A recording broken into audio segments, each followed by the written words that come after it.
musique. Dans son foyer, les notes résonnaient chaque jour, car son père était musicien. Il grandit dans cet univers vibrant, nourrissant un rêve, faire de la musique son langage universel. Au détour d'un concert, il rencontra Samantha, une chanteuse au charme éclatant. Belle, attirante et intelligente, elle devint pour lui une évidence. Junior ne voyait qu'elle, croyant qu'elle était l'unique étoile capable d'illuminer son ciel.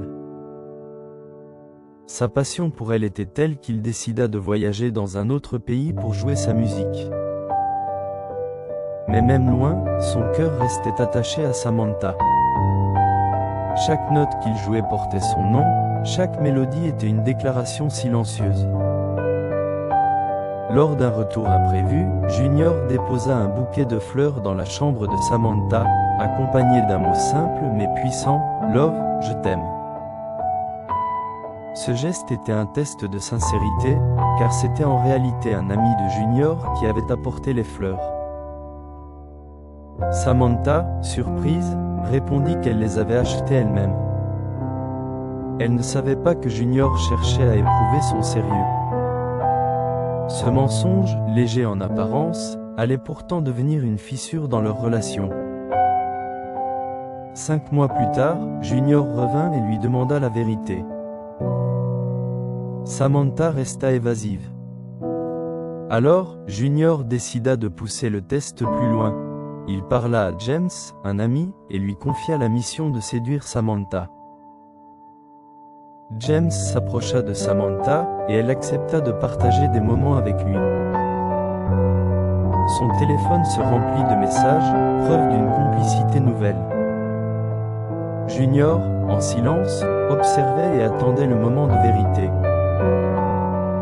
Quand il revint, il confronta Samantha. « Tu sais que tu m'as trahi. » Elle, confuse, répondit qu'elle l'aimait toujours, sans savoir que Junior connaissait déjà toute l'histoire. Blessé, il s'éloigna en lui disant qu'il parlerait plus tard. 2 jours plus tard, Junior acheta un cadeau et y glissa un message fort. « Notre relation peut continuer, mais je dois te dire la vérité.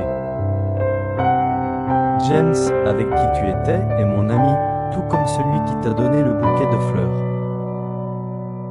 Samantha, bouleversée, cria et tenta de l'appeler. Junior ne répondit pas. Après 2 semaines, Samantha se rendit chez lui pour demander pardon.